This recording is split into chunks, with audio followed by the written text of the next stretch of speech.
Now, recently we've seen many cases being circulated online of stray animals abuse and stray animals mismanagement. When we see stories like this, it actually explains or highlights the bigger issues, which is the problems of stray populations in Malaysia, as well as the pet owner's responsibility. Now, to help us understand more about this issue and how we can better manage stray animals in the country, we have two speakers. We have Salehatul Khuzaimah Muhammad Ali, or better known as Dr. Ima, who is a doctor in Liew Veterinary Clinic and Surgery, as well as Liew, who is the co-founder of Trap, Neuter, Release and Manage Malaysia, or TNRM. So thank you so much, ladies, for joining us on It's About You tonight. For having us today.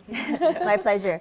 Okay, so let's begin the show with the topics that I've just mentioned, the problems of stray animal population in Malaysia. First of all, let's understand why. Why does Malaysia face this problem of an overpopulation of stray animals, especially stray cats and stray dogs? Who would like to take this? I can take this maybe, because that's why we, I guess, founded this NGO focused on neutering them. So I think, well, first of all, we have to identify what the root cause is, right? Stray animals are not wild animals. They're domestic animals and pets that were dumped back in the day and not neutered, irresponsible pet ownership. They start breeding on the streets, and that's how they overpopulate, right? So why? Is because a lot of people, first of all, education, right? So people are not educated on how important it is to neuter your pets, right? So neutering them, because even if you're like, oh, I'm just going to keep this dog or cat forever, you never know what happens. They might run away, you might pass away, and then, people can't be bothered to let them go. It might get too difficult. You never know. So always get them neutered, because the last thing you want is for them to run in the streets and start breeding, okay?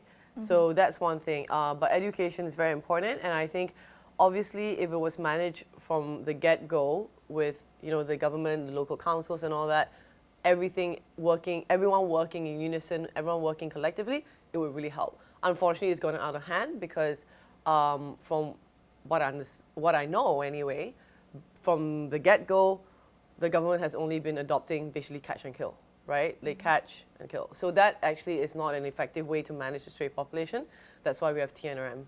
I can delve into it a bit later. But why releasing the animals back is actually a crucial part of getting the numbers down. Yeah. Yep. So Dr. Ima, what do you think about, when Jean has explained a lot about the first would be to neuter, pets. What is your perspective on this?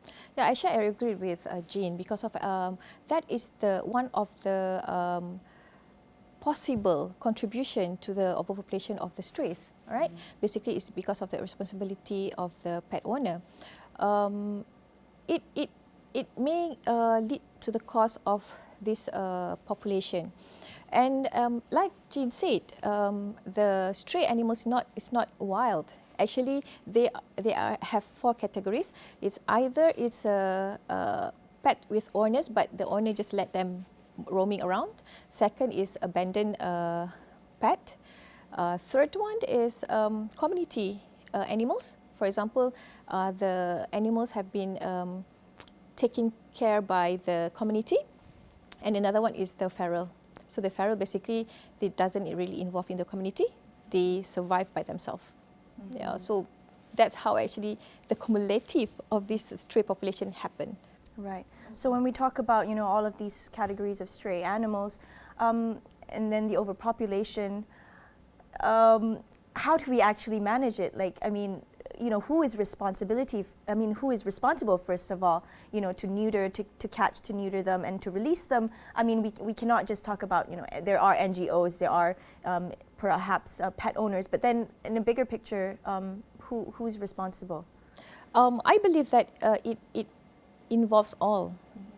The NGOs, the council, the governments, even the vet community also. So it's not an easy task actually, I believe, because of the awareness about how actually we care for these animals is still low in our country, because they still treat animals like animals. Okay, so that's probably one of the main reasons that animal is not treated as what they should be treated. For example, they have not been cared properly, so they don't have the awareness of neutering as the main solution for to deal with this kind of issues. So probably Jean, probably you can add. Completely Yeah, lack agree. of awareness. Yeah. Talk about I that. completely agree with Dr. Ima. Her first line saying that it's actually everyone's duty because TNRM is actually a community project, right? It doesn't take one person. You can't depend on TNRM Malaysia, the only NGO out there that does this solely. No, because it has to be done on a mass scale to really see results, right? To reduce the stray population. So we need everyone to get involved and everyone to be supportive of this scheme, right? Or of this initiative. So of course we have the NGOs doing it, right? Like us.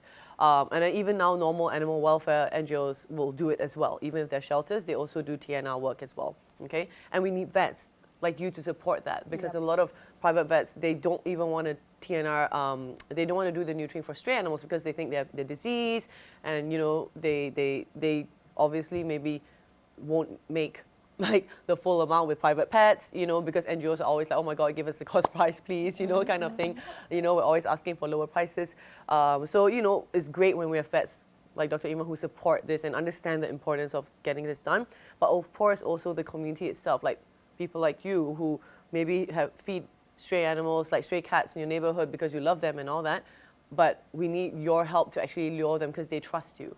Animals trust the hand that feeds them, right? So everyone must work together. Of course, the most important one is the local councils and the government to support our work as well and not get in our way and also maybe actually do the same thing. That actually is the best thing moving forward, to do it on a grander scale. What about the pet owner's responsibility? Some pet owners might not prefer, to neuter their own pets. Some might say, like for other reasons, and some also say because of, as you mentioned, the cost.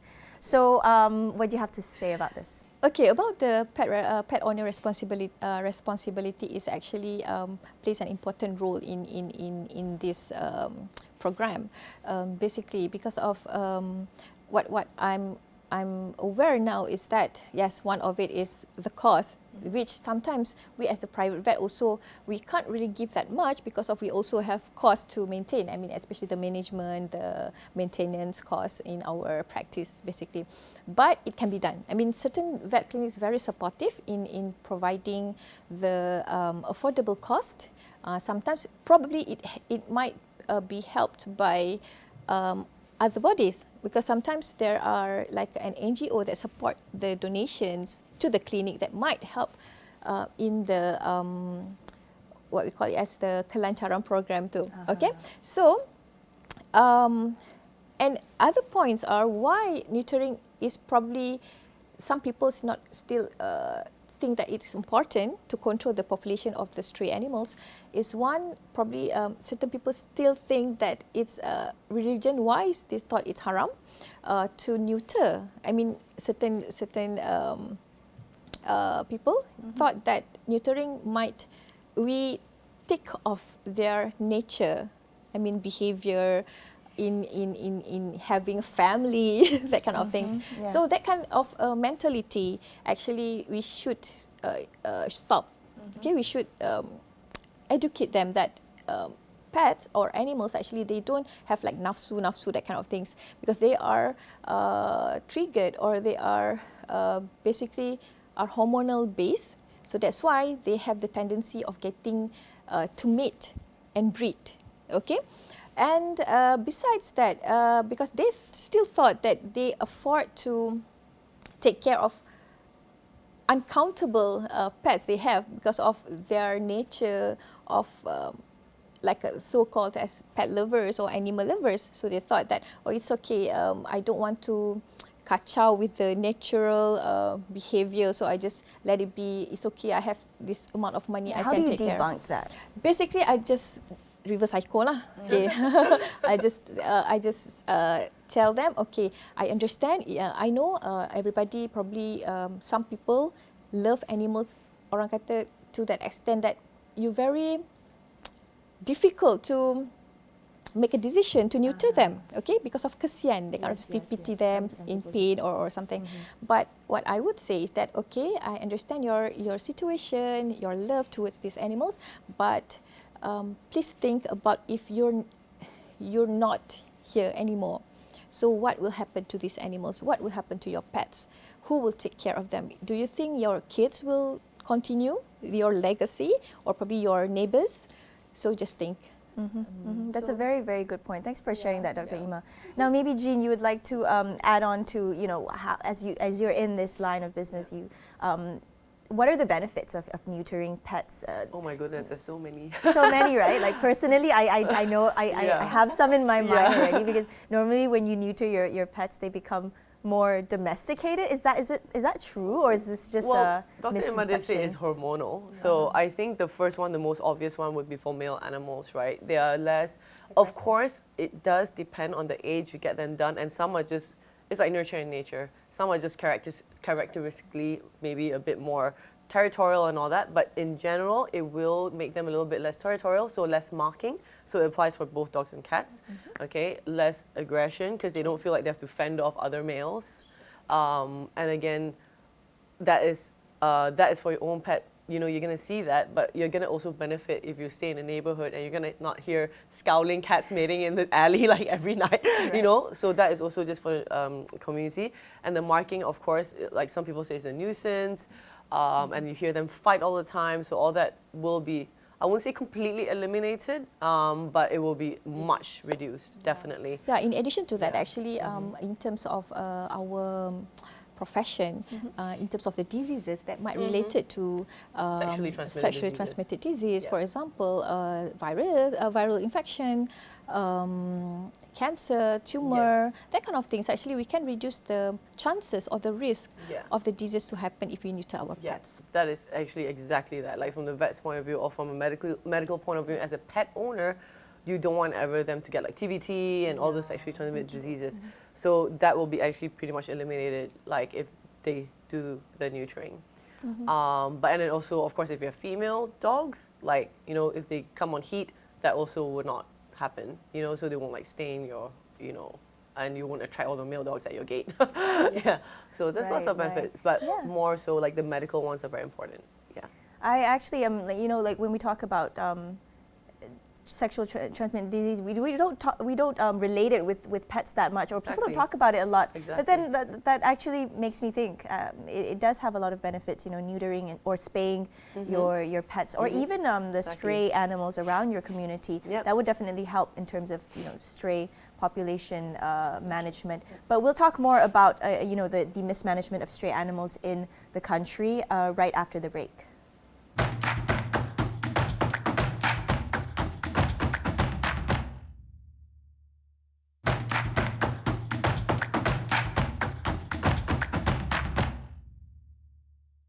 Hi and welcome back to It's About Youth. I'm Soraya Mia, speaking with Dr. Ima, who is a doctor in Servview Veterinary Clinic and Surgery, which is located in Kota Kemuning, Shah Alam, as well as Jean Liew, who is the co-founder of TNRM. It is a NGO which traps, neuters, and manages stray animals in Malaysia.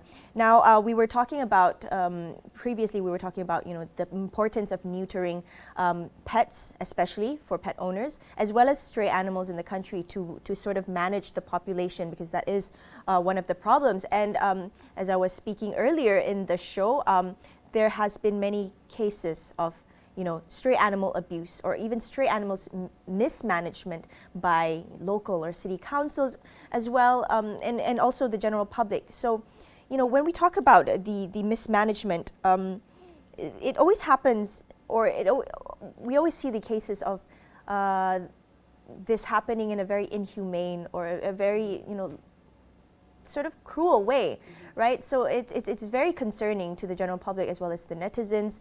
But first of all, why does this practice happen, you know, amongst the local councils and city councils? Okay, in my opinion, I mean, in my point of view, most probably they have no knowledge or in practice, in practical, how actually it should be done, especially in capturing the strays, because as what we see nowadays it has been like every day, almost everyday news, we can see that there are cruelty towards these stray animals in terms of how actually they catch or capture them to be controlled, for example. Kan? So what I see is that, last month I have a meeting with local council in Selangor. So we actually discussed things about how actually we should catch this animal in a proper way. So it seems like most of them actually they don't really have a proper SOP in managing this procedure. But not all. Not all Yes, yes. council are doing that. Are practicing mispractice, but there are also certain council that are actually doing quite good. Yeah. They practice a good approach in catching this animal. They know what time they should go for catching, and then what is the behavior of this animal. So basically, actually, it is mainly we should know the behavior of these animals. So in order for us to actually catch or capture them in a proper way, and the methods. So probably that is one of the things that should be improved in a better humane way. Mm-hmm. So when we talk about this, who is responsible to educate this? Is there actually a program, and does it involve like a collaborative, approach on sharing knowledge, or how does it work? As I'm concerned, there's no specific bodies that actually involved in educating the council to do this kind of procedure or SOP. But I hope that probably DVS could get like a direct involvement in this, because of I believe that people in DVS, if not DVS, the veterinary industry probably can involve in, because of most of us probably have some knowledge in handling the animals compared to the people that probably work in the council. They don't really have this basic handling, animal handling. Mm-hmm. So basically, I think it should involve like a special body to at least provide some knowledge, education, and also practical class, for example, to at least have a proper way of managing these issues. Yeah, I agree. So Jean, what do you think, perhaps what could the government do in any way to sort of support the programs that Ima has just mentioned? Well, just to backtrack a little bit, I think Dr. Ima made extremely valid points. But another thing I would like to add is I think they really lack compassion. And I think that's just a human emotion part. That's why they feel like animals is animals, exactly, right? And they treat them, and I know I met up with the councils before. That was about, we've been around for 10 years. I think already in the first year, in 9 years ago, we met up. And they told us that stray animals were classified under the Ministry of Health. They're under pest control. Yeah. So stray dogs and cats are pests. So they classify them equivalent to rats. And what do you do with rats? Just poison them, right? And catch them. So it's just, that is why. And they just lack that compassion and I think even for rats, all animals for me, look, I'm an animal lover, I'm vegetarian, you know what I mean? But, not even to go that extreme, I just think you need compassion towards other beings, right? And I don't think they see animals as equivalent to a living thing, like a being. So that's that. And in terms of how the government can support, I really think why do we approach, and why do all NGOs try to approach the government or local councils, is because they are the one with the resources, right? And the thing is, what needs to happen is our minds and our methods and our compassion and our whatever our goals are, we have all that, but we don't have the resources, mm-hmm. right? We have limited resources. And then they have all the resources, but they lack everything else. Yeah. So how can we work together? Exactly. Where do we connect the dots? That's the thing, right?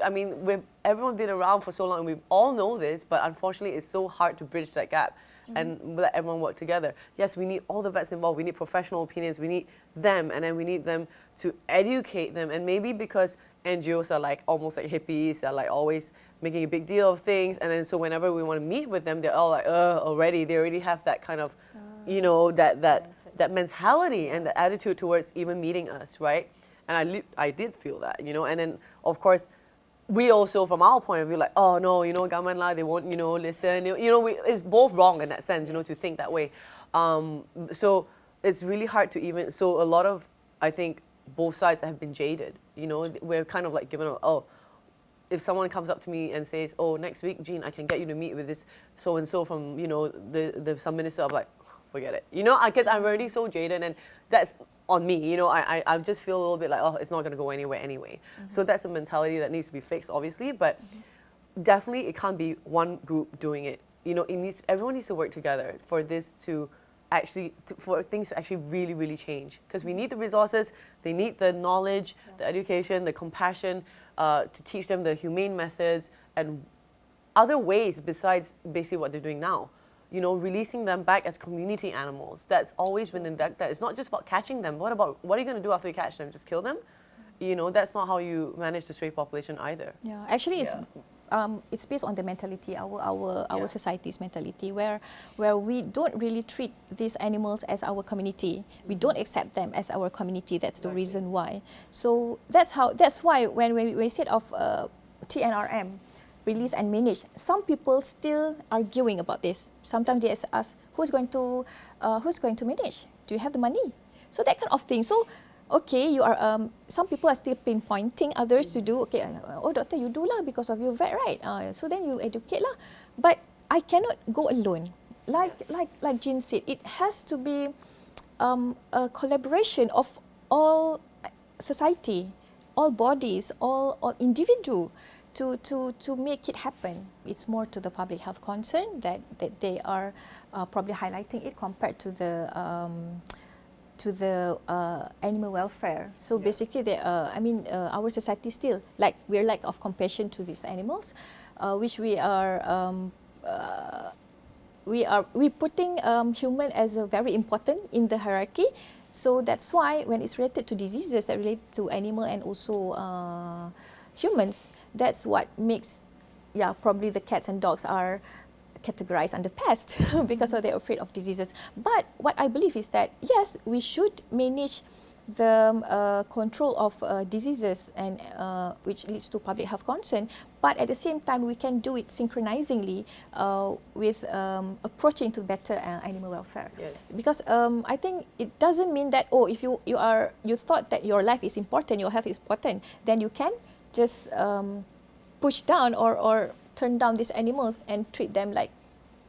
And there's actually not that many diseases that interspecies. Really, there isn't. It's just like human a animals, scare. basically. Yeah, like interspecies. So like dogs can't really pass you anything except maybe ringworm, like skin diseases, rabies. But other than that, like whatever they have, they can't pass to you. So, you know what I mean? So it's just a matter of educating people and not instilling fear and all this fear-mongering stuff that goes on and like, oh, disease.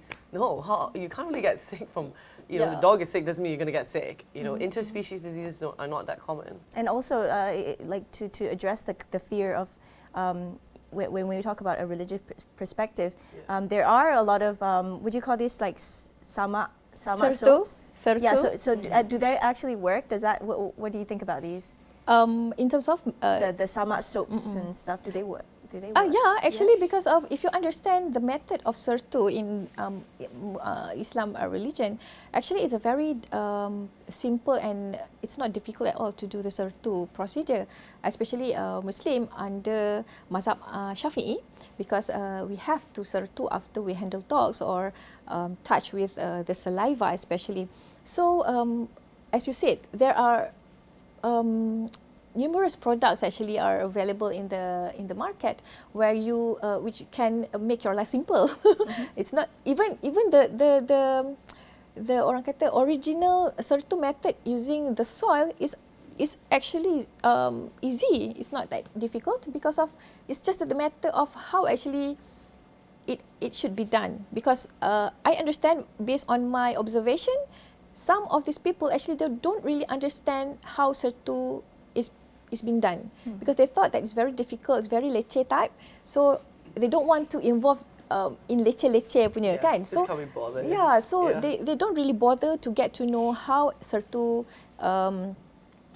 is, and so that's why they have been like saying things like, "Oh, doctor, are you sure your solat is sah when you touch dog? Although you have to setu, is your setu is right?" That kind of thing. So they have that kind of arguments, and also. Let's talk about the cases that we see. There are also some that practice this sort of habit, or I don't know. They just poison stray animals. Who is responsible for this? How can we actually decrease this from happening or avoid this from happening in the country? It's very heartless, to be honest. Like sometimes we can go back to the compassionate in treating the animals. And one more thing is that we have the Akta Kebajikan Haiwan 2015, but probably it's not being what we call it as it's not being fully utilized yet. But I feel that if the Akta is being utilized, is it good enough? The act is good. I think it can give like. It needs to be enforced. Yeah, it should be enforced. To get people fined True. and to actually because basically poisoning animals Can is be, it's under crime under the act, and if we really enforce the act, then basically we can give lessons to others lah. Right, I understand. So there were two points that I actually attracted my attention. One was definitely the enforcement of the act, and as well as the classification of stray animals. I think just to give an easier understanding, like where do we really begin? Which one is more important? And like in terms of the government, where do we start to kind of manage the strays in the country? I think the enforcement of the act is first and foremost, because why do you even have an act? And what's the point of having laws if you don't abide by them, or if you don't actually enforce them when the time comes? You can have all this on paper, but it's just paper, it's theory. Where's the practical, right? It's like, actions speak louder than words, right? So it's important, it's already there. So I remember they actually, made the fine a little bit higher, the punishment a little bit more like stern, so that it deters people. But if no one enforces it, they'll be like, it's okay, I can still get away with it, you know? So it's there, but it just needs to be enforced, you need to feel, and I think public citizens need to feel like we will be protected. If my pet gets abused or something, if I go to a police station, they're not just gonna laugh in my face. They need to take it seriously, like, I think everything needs to change that direction, because no point having all this when you feel like it's not gonna protect the animals anyway. That's what the issue is now, basically, because of every time we want to do like report and everything, so they will say, doctor, no point, because we won't be layan by the body. So it's quite frustrated lah. So enforcement, definitely the first step. So that's all the time we have today. Thank you so much for sharing your thoughts so much for having and us. your insights. That was It's About Youth. My name is Msia, and we'll see you again in the next episode.